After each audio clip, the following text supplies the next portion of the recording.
జగన్మోహన్ రెడ్డి 5 ఏళ్ల పాలన చూసిన తర్వాత 5 ఏళ్ళు సాక్షిలో వచ్చినటువంటి అసత్య కథనాలు చూసిన తర్వాత ప్రజలకు కూడా విరక్తి వచ్చి మొన్న 24లో జరిగినటువంటి ఎన్నికల్లో జగన్మోహన్ రెడ్డికి ఒక తీర్పు ఇచ్చారు. ఎలాంటి తీర్పు అంటే ప్రతిపక్ష హోదా కూడా ఇవ్వకపోవడంతో పక్క రాష్ట్రానికే పరిమితం అయ్యేటువంటి తీర్పునైతే ప్రజలు ఇవ్వటం జరిగింది. సరే, బాగానే ఉంది. కానీ సాక్షిలో రాసే అసత్య కథనాలు మాత్రం మారాయా అంటే మారలేదు. అంటే సాధారణంగా ఎప్పుడైనా సరే మనం రియలైజ్ అవుతాం, ఓహో ప్రజలు మనం చేసే అసత్యాలను నమ్మట్లేదేమో, సో మన వాస్తవాలకు కొద్దిగా దగ్గరగా ఉండాలేమోనని చెప్పి ఎవరైనా రియలైజ్ అవుతారు. కానీ సాక్షి మాత్రం అలా అవ్వదు. ప్రజలు ఎలా అయినా సావనివ్వండి, గొర్రె అంటే ప్రజలు వాళ్ళ దృష్టిలో ప్రజలు గొర్రెలే కాబట్టి మేము ఏమి రాసినా నమ్ముతారు అనుకుంటారు, నమ్మరు. అలా మీరు 5 ఏళ్ల పాటు సాక్షిలో జగన్మోహన్ రెడ్డి రాముడు, జగన్మోహన్ రెడ్డి దేవుడు, జగన్మోహన్ రెడ్డి ధీరుడు, ప్రపంచంలోనే ఇలాంటి నేత లేడని చెప్పి మీరు కథనాలు రాసి జాకీలు పెట్టి లేపితే వచ్చిన సీట్లు 11. మీరు ఆ విషయాన్ని మర్చిపోతున్నారు. మళ్ళీ సాక్షిలో అసత్య కథనం. ఎవరైనా సరే ఆ ప్రజలకు జరిగే మంచిని ఎత్తు చూపారనుకోండి, వాళ్ళు శత్రువులు. అదంతా చంద్రబాబు మీడియానో లేకపోతే ఎల్లో మీడియానో వీళ్ళకి అయిపోద్ది. ఇప్పుడు గతంలో ఆంధ్రజ్యోతికి ఎన్టీ రామారావు గారి సమయంలోనే ఆంధ్రజ్యోతికి కొంత స్థలం కేటాయించారు. అదేమి ఇప్పటికిప్పుడు చంద్రబాబు గారు కేటాయించింది కాదు. తరువాత అది నేషనల్ హైవే బఫర్ జోన్లో కొంత భాగం పోతే ఆ పోయిన భాగానికి ప్రత్యామ్నాయంగా అంతే మొత్తంలో మాకు వేరొక చోట కేటాయించండి అని అప్పుడు ఆంధ్రజ్యోతి అడిగితే 2017లో చంద్రబాబు గారు అప్పుడు సీఎంగా ఉన్న సమయంలో కేటాయించారు. అయితే అప్పట్లోనే ఇది ఆంధ్రజ్యోతికి దారాదత్తం అని చెప్పి సాక్షిలో కథనాలు రాశారు. కానీ అది వాస్తవం కాదు. ఆల్రెడీ ప్రభుత్వం భూమికి డబ్బులు కట్టించుకుని భూమి కేటాయించింది. అదేమి ఫ్రీగా రూపాయికి ఇచ్చింది కాదు. ఆ రోజు మార్కెట్ వాల్యూ ప్రకారం మొత్తంగా ఎకరన్నర ఎంతో సుమారు అనుకుంటుంది, ఎకరం 70 సెంట్లు మార్కెట్ రేటు ప్రకారం కట్టించుకున్నారు. తర్వాత అది నేషనల్ హైవే బఫర్ జోన్లో పోయింది. కొంత భాగం పోయిన భాగానికి ప్రత్యామ్నాయంగా వేరొక చోట కొంత భాగం ఇవ్వమన్నారు. అప్పుడు రేటు ప్రకారం దానికి డబ్బులు కూడా కడతామని చెప్పారు. సో అలాగే అప్పుడు ప్రభుత్వం కూడా కేటాయించింది. అయితే జగన్ వచ్చిన తర్వాత ఏం చేశాడు అంటే దాన్ని పేదలకు ఇవ్వాలని చెప్పి లాగేసుకున్నాడు.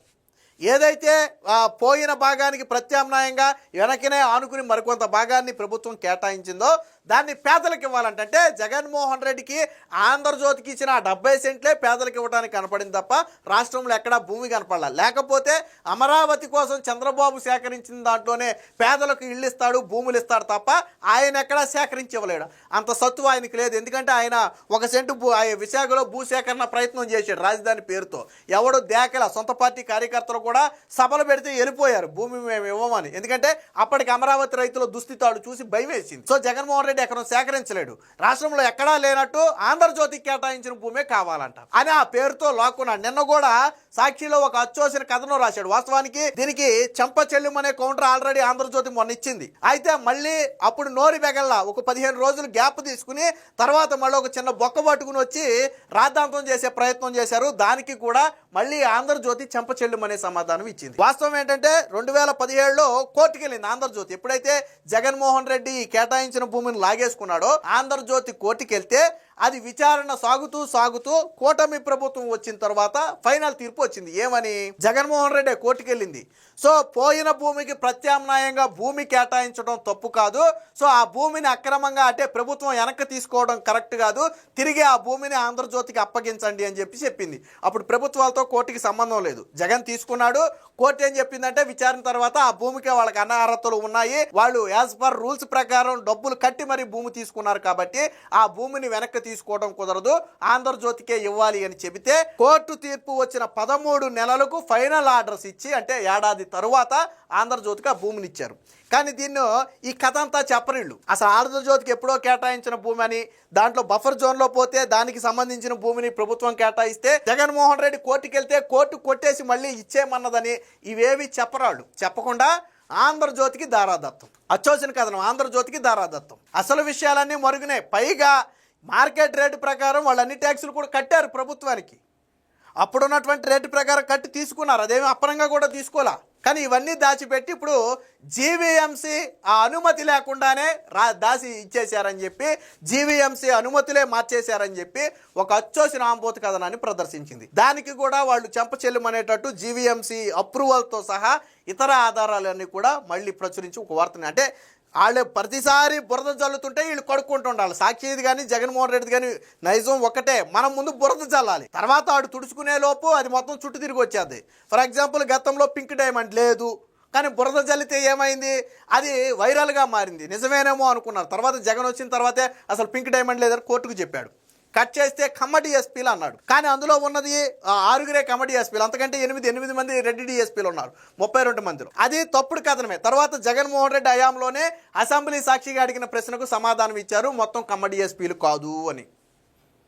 అలాగే కోడికత్తి డ్రామా మనకు తెలుసు. ఆ చివరికి అసలు కోడికత్తి డ్రామాలో అసలు నేరమే లేదని చెప్పి ఎన్ఐఏ ఇన్వెస్టిగేషన్ చేసినటువంటి నేషనల్ ఇన్వెస్టిగేషన్ ఏజెన్సీ చెప్తే, జగన్ మాత్రం ఇది టీడీపీ నాయకులు కుట్ర అని చెప్పి ప్రచారం చేశాడు.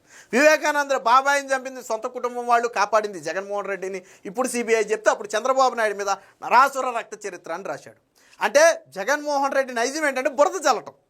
ఆ బురదను కడుక్కునే ప్రయత్నంలో ఇప్పుడు జల్లిన బురద వెంటనే పోద్దా, నేను కడుక్కోవాలంటే కొంచెం టైం పడుతుంది. ఈ టైంలో ఏంటంటే మొత్తం చుట్టూ తిరిగి వచ్చేది, ఇది మొత్తం ఏమవుద్ది, చుట్టూ తిరిగి వచ్చేది. సో జగన్మోహన్ రెడ్డి నైజం అదే.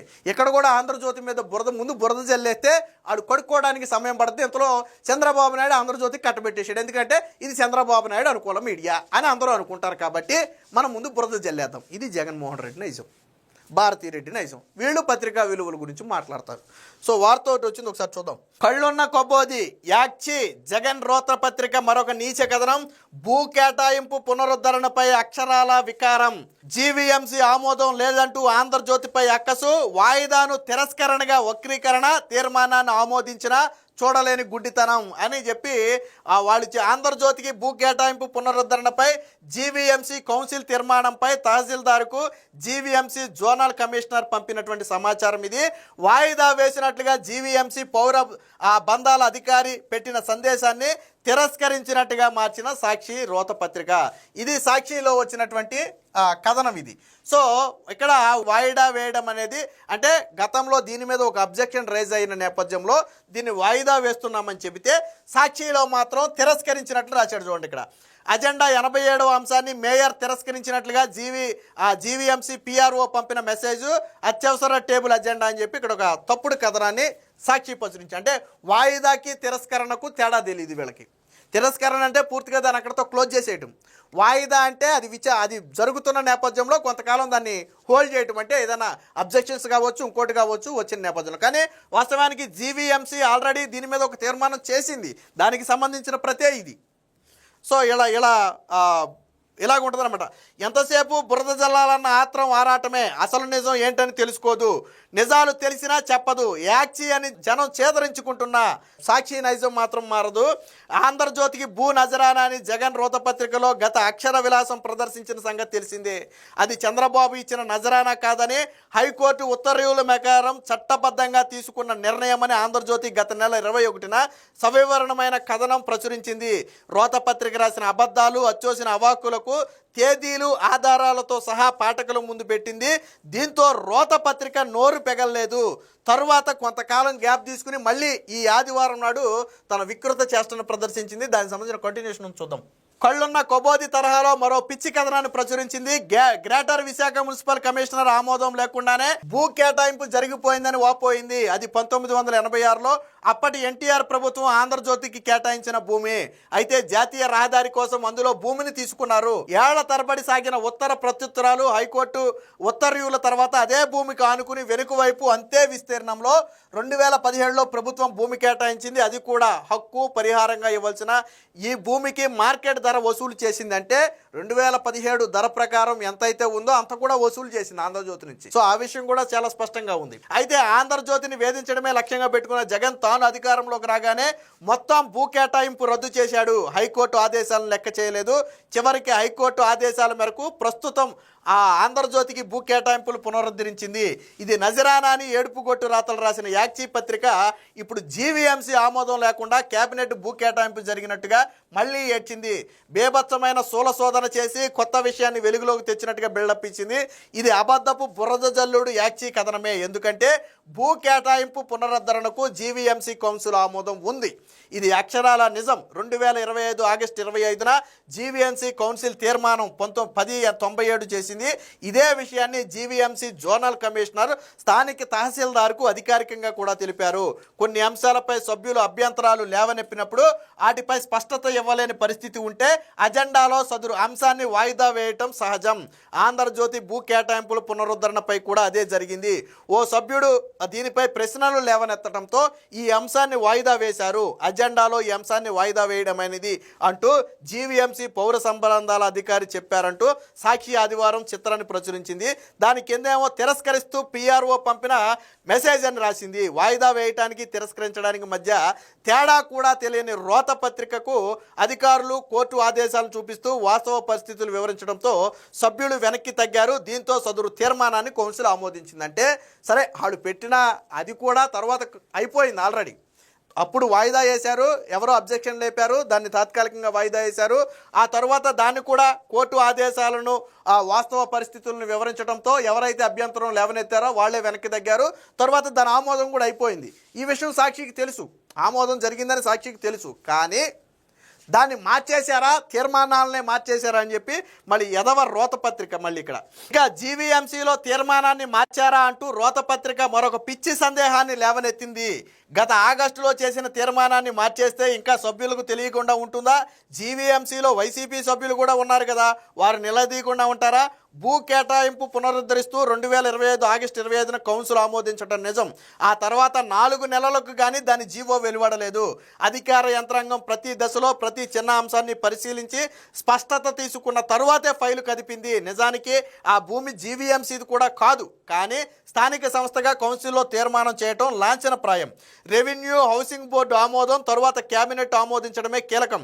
2024లో హైకోర్టు ఉత్తర్వులు ఇచ్చిన 13 నెలలకు కానీ తుది ఆదేశాలు విడువడలేదు. అయినా సరే బుల్లెట్ వేగంతో ఫైలు కదిలిందని జీవీఎంసీ ఆమోదం లేకుండానే ముందుకు వెళ్లారని చెప్పి సాక్షి ఒక అసత్య కథనాన్ని రాసింది. అంటే జగన్మోహన్ రెడ్డి సీఎంగా దిగిపోవడానికి 2-3 నెలలు భారతీరెడ్డికి 100 ఎకరాలు కేటాయించుకున్నారు చూశారా? అది తుఫాను వేగంతో ఫైలు కదపటం అంటే. ఎందుకంటే ఇంకా 2 నెలల్లో ముఖ్యమంత్రి పదవి నుంచి దిగిపోయేటప్పుడు భారతీరెడ్డి సిమెంట్కి గనులు ఎలా కేటాయించుకున్నాడు జగన్మోహన్ రెడ్డి? ఇది కోర్టు తీర్పు వచ్చిన 13 నెలల తరువాత ఫైనల్ డెసిషన్ వచ్చింది. కోర్టుకి వెళ్ళింది కూడా జగన్మోహన్ రెడ్డే, హైకోర్టుకి వెళ్ళింది జగన్మోహన్ రెడ్డే. కానీ హైకోర్టు కొట్టేసింది దాన్ని. ఆంధ్రజ్యోతి ఆ భూమి తీసుకోవడానికి అన్ని విధాల అర్హులు, దానికి అన్ని ట్యాక్సులు వాళ్ళు చెల్లించారు కాబట్టి ఆ భూమిని ప్రభుత్వం తిరిగి స్వాధీనం చేసుకోవడం కుదరదని చెప్పింది. అంటే హైకోర్టు ఆదేశాలు అమలు చేయడానికే కూటమి ప్రభుత్వానికి 13 నెలలు పడితే ఇది తుఫాను వేగం అంట. ఇదే తుఫాను వేగం అయితే, బుల్లెట్ ట్రైన్ వేగం అయితే మరి కరెక్ట్గా ఎన్నికలకు 2 నెలల ముందు దరఖాస్తు చేసిన నెల రోజుల్లోనే గనులు కేటాయించుకున్నారు చూసారా? ఏళ్ల తరబడి సాగే ప్రాసెస్ని. మరి అది ఏ వేగంతో అనాలో వాళ్ళకే తెలియాలి. అంటే అనునిత్యం బురద జల్లితే ఆ బురద వీళ్ళు కడుక్కుంటూ ఉంటారు. ఇంతలో అసత్యం ఊరంతా తిరిగి వచ్చేది. సో నిజం గడప దాటేలోపు అబద్ధం ప్రపంచం అంతా తిరిగి వద్దని ఒక పాత సామెత ఉంది, అదే సాక్షి ఫాలో అయ్యే సామెత. కాబట్టి అందుకనే ఇలా అడ్డగోలు కథనాలు ప్రచురిస్తుంది. ఆంధ్రజ్యోతికి ఎటువంటి భూమి కూటమి ప్రభుత్వం కేటాయించలేదు.